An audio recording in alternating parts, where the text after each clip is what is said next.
se retrouve, comme je vous l'ai dit auparavant, pour peindre en gris. Alors vous voyez, j'ai défait, hein, je l'ai enlevé, hein, ça c'est facile à enlever. Et cette partie-là, alors bon, elle est plus difficile à je ne peux pas la désolidariser complètement, puisqu'il y a les câblages de la voie, mais comme c'est amovible, on peut facilement travailler. Donc je vais me lancer alors, sur du gris, un gris neutre, hein, c'est un gris que j'ai, gris neutre, bah, il s'appelle comme ça, que j'utilise fréquemment. Ce gris là, bah, il est intéressant parce que après je peux le patiner quand même facilement. Après avec des traces de noir dilué, je peux le patiner très très facilement. Donc on va s'attaquer au funiculaire. Je vais donc faire le funiculaire. Après évidemment bah, je ferai cette partie là.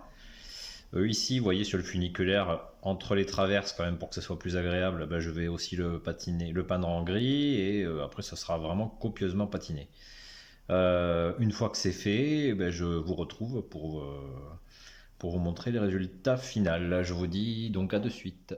Voilà, on se retrouve pour, bah, je pense qu'il sera certainement la dernière étape de cet épisode, à moins que, comme je vous l'ai dit tout à l'heure, ça soit trop long et que ça apparaît sur l'épisode suivant. Mais donc dernière étape, c'est, vous voyez, ça a été peint en gris, mais bon, ça peut pas rester gris comme ça, hein, très honnêtement. Et là, pareil, hein, pour ce qui est du pont secteur, c'est trop nickel. Donc j'ai en stock toujours de chez Valero une petite patine noire. Bon, on va voir ce que ça va donner. Donc ce que je ne faisais pas trop régulièrement avant, c'est de bien secouer la peinture. Bon, ça a été fait un petit peu avant le démarrage de la vidéo, mais voilà, faut y penser. Et là, on va voir ce que ça donne. Je pense qu'il va falloir y aller pareil de manière fine, parce que c'est une patine certes, mais qui quand même a tendance à être assez couvrante peut-être. Donc, vous voyez, je pense qu'un truc comme ça peut être pas mal du tout.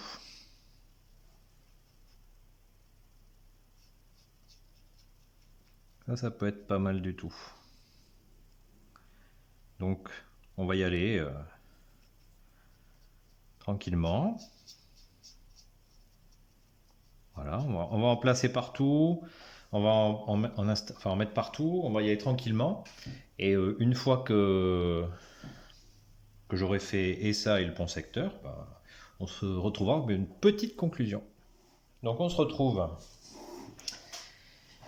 pour conclure avec cette belle étape de peinture et de patine.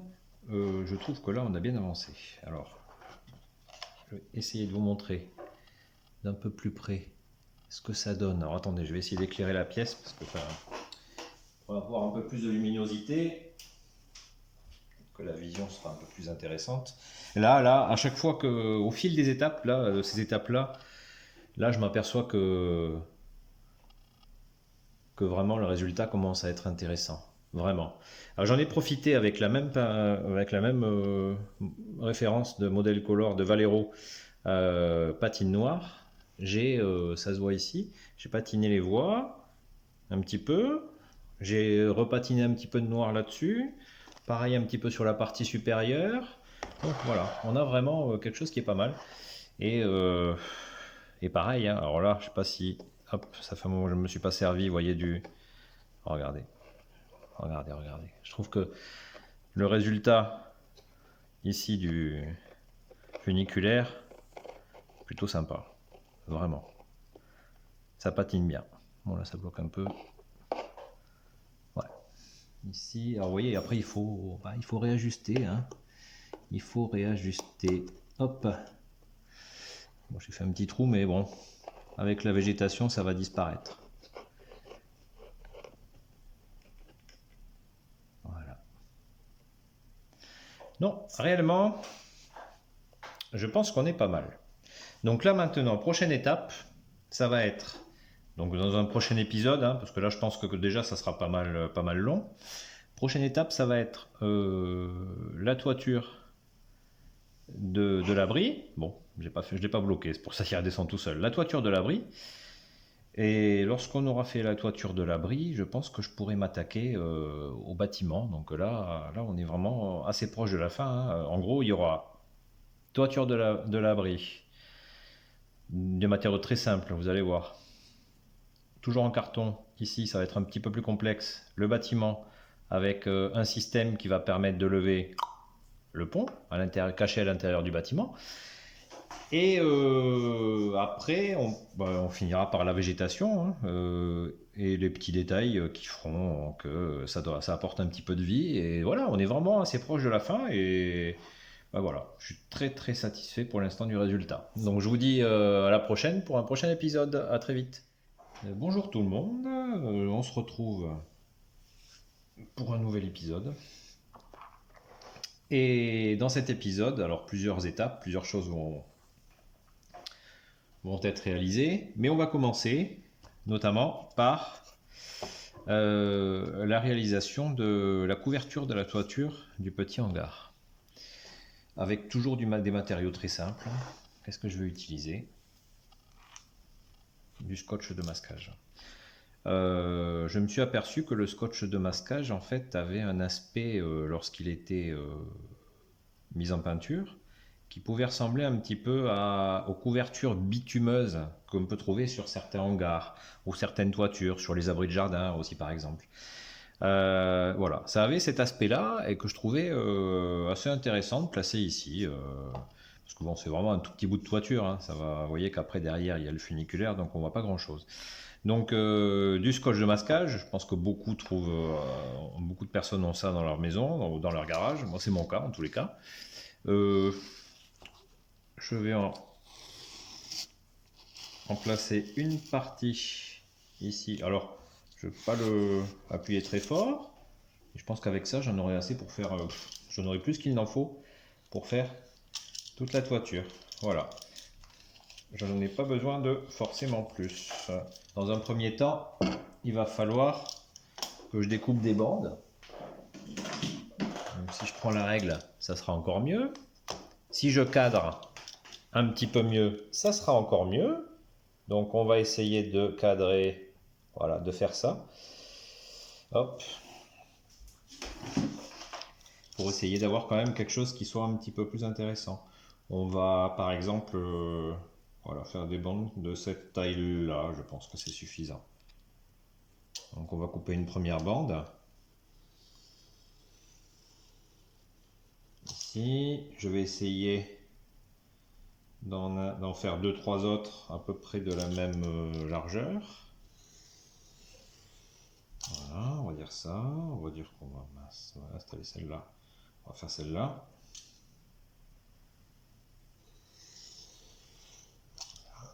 Et on va encore en faire une de plus. Bon, allez, voilà. Je pense que là, peut-être qu'on en aura largement assez. On se laisse un petit peu de marge, mais on en aura peut-être largement assez pour faire tout le réseau. Donc, on se rapproche un petit peu. Voilà, ici. Avec notre toiture. On récupère une première bande, ici, que l'on va fixer, que l'on va essayer de coller au mieux, si je puis dire. Alors en plus c'est une toiture que j'ai voulu pour qu'elle soit plus amusante et surtout un peu plus amusante, un peu plus originale. J'ai voulu que cette toiture soit pas forcément, vous voyez, sur une toiture classique, quoi.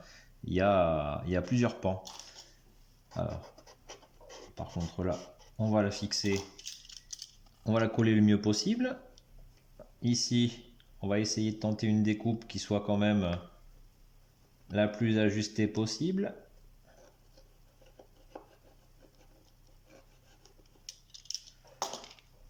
Voilà.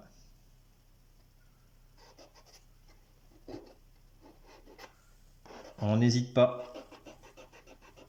Bon, le carton est solide, hein, donc on n'hésite pas de bien appuyer pour que l'ensemble soit le plus collé possible. Voilà. Je sais pas si vous voyez correctement. Bon, je pense quand même, hein. Alors, ensuite, il nous faut...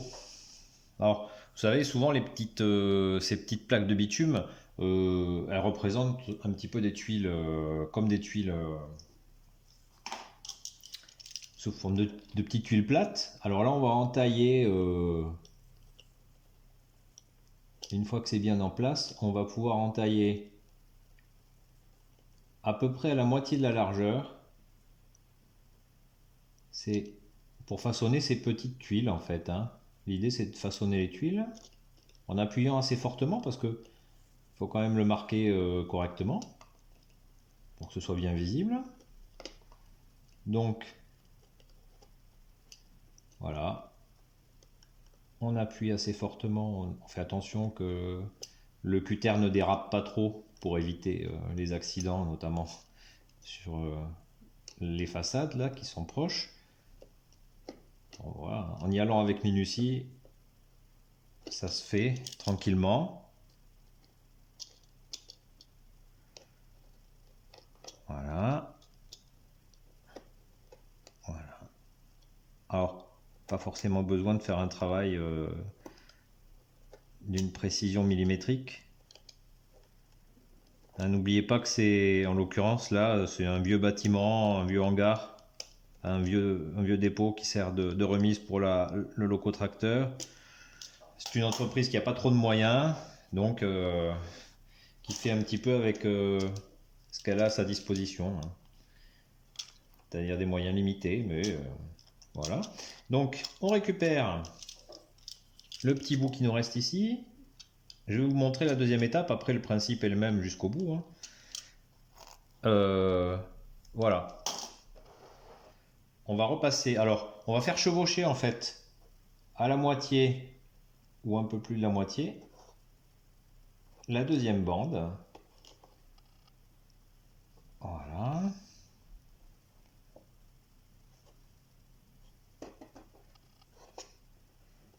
En plus, l'avantage de ce scotch de masquage, il a quand même une certaine élasticité, ce qui fait que déjà si c'est pas régulier, s'il y a des petites courbures, on arrive facilement à le tordre légèrement et lui faire épouser la forme qu'on a envie qu'il ait. Donc ça a cet avantage supplémentaire qui est pas négligeable. Voilà.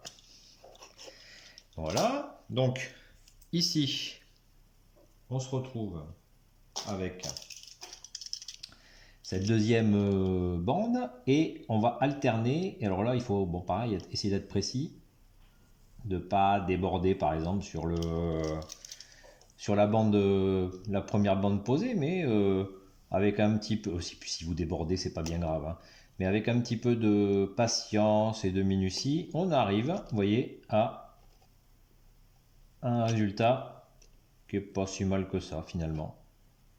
Alors, il aura des défauts, hein, c'est pas parfait, mais honnêtement, c'est pas bien grave. Donc, vous voyez, je vais continuer comme ça au fur et à mesure. Et on va voir après ce que ça donne une fois terminé et surtout pour la mise en peinture. Allez, à très très vite. Bon, alors, voilà, le revêtement de la toiture vient d'être posé. Hop. Donc avec des petites encoches faites régulièrement au cutter, hein, histoire de créer un semblant de tuiles en bitume, tuiles plates. Alors là, j'avais dans un premier temps dans l'idée de le peindre en noir et après d'essayer de le patiner. J'ai peur que ça fasse trop noir malgré tout. Je vais réutiliser la même référence, hein, patine noire. Ça reste de la patine. Donc ça veut dire que peut-être que un seul passage ne suffira pas. On verra s'il faut en passer plusieurs, hein. Je vais voir ce que ça va donner. Là, je fais un test en fait, hein. Je fais un test. Donc évidemment, peut-être que ça va être encore un peu trop clair, c'est possible. Moi, je pense que c'est encore un peu trop clair, mais c'est pas grave. Vous voyez, déjà, j'ai un premier passage et on va en faire plusieurs, hein, de passages, c'est pas grave, hein. On va voir ce que ça va donner en multipliant les couches. C'est vrai que là, c'est encore un peu trop clair, mais je me dis que ça peut donner quelque chose de plus intéressant si je passe une deuxième, voire une troisième couche, hein, on verra. Donc je passe cette première couche, j'attends que ça sèche, et je vous retrouve pour voir le résultat. Bon, on se retrouve une fois que c'est bien sec. Je vais vous rapprocher la toiture. Alors, ça pourrait le faire, mais j'ai quand même envie d'essayer de passer une deuxième couche. Voilà. Ah, ça... J'hésite, hein. J'hésite. Mais j'ai quand même envie d'essayer de passer une deuxième couche. Ouais, allez. On va quand même la passer, la deuxième couche. Voilà. Je suis pas sûr que ce soit nécessaire, mais voilà, j'ai quand même envie d'essayer. Donc on a... non, je vais reprendre, mais il m'en reste encore. Voilà. Donc on va repartir sur le même principe. Hein. Écoutez, hein, voilà. On y va. Et là on va faire un deuxième passage, alors moins minutieux. Je pense que c'est pas nécessaire de... Voilà. Si c'est un peu plus clair par endroit, ça sera pas gênant. Bien au contraire. Voilà. Donc on applique ça. Gentiment. Après, est-ce qu'on aura besoin de faire un petit brossage à sec de blanc? Je sais pas, on verra comment ça se comporte une fois que la deuxième couche sera bien sèche. Je suis pas persuadé. Je suis pas persuadé, voilà.